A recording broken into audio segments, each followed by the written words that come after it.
अहाँ सबके हमर नमस्कार। आइ अहाँ सब एकटा विद्यापतिक रचना सुनू।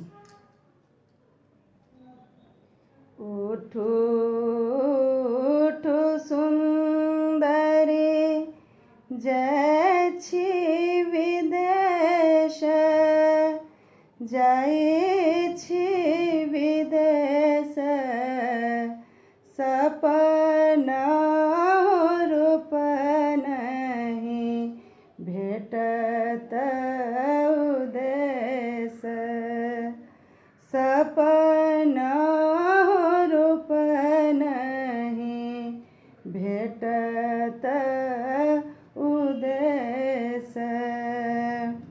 उठू उठू सुन्दरी जाइ छी विदेश, जाइ छी विदेश, सपना रूप नहीं भेटत उदेश, सपना रूप नहीं भेटत उदेश। से सुने सुन्दरी उठली चहाय, उठली चहाय, पहुँक वचन सुनि खसल झमाय, पहुँक वचन सुनि खसल झमाय। उठू उठू सुन्दरी जाइ छी विदेश, जाइ छी विदेश, सपना रूप नहीं भेटत उदेश, सपना रूप नहीं भेटत उदेश।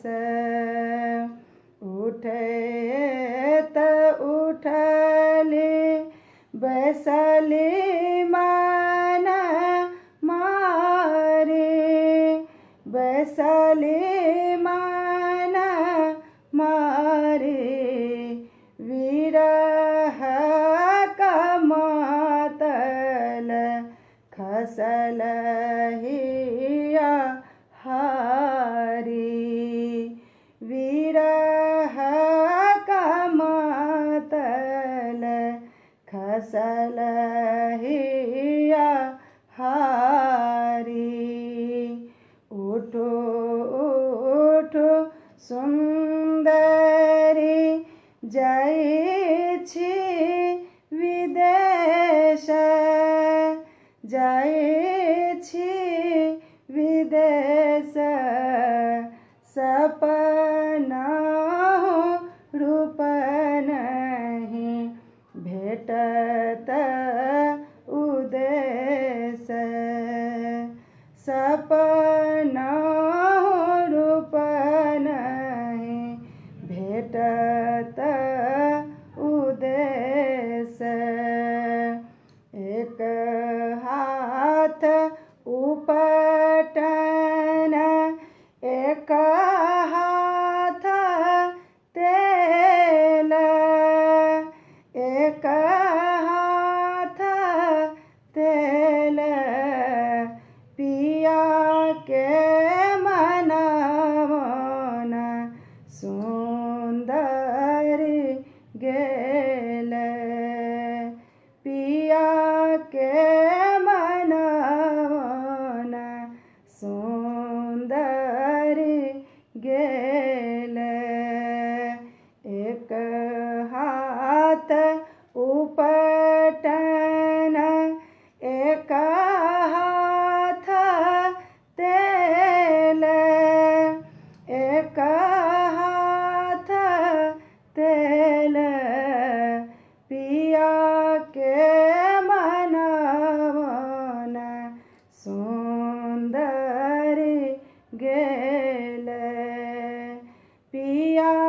के मनन सुंदर गेल।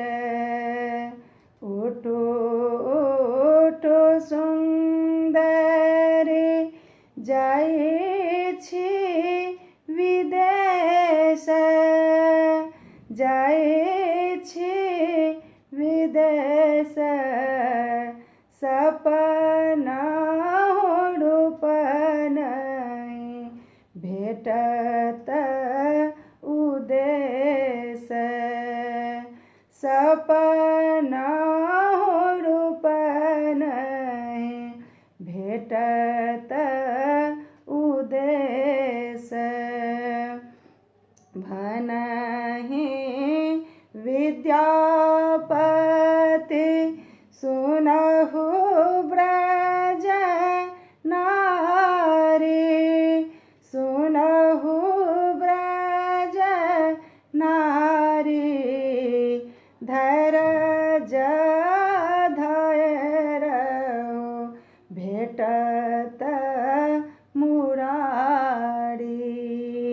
धैर्य धैर्य भेटत मुरारी।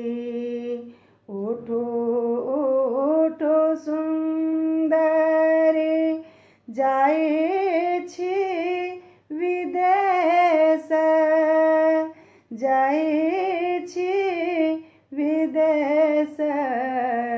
सपना रूप नहीं भेटत उदेश। सपना रूप नहीं भेटत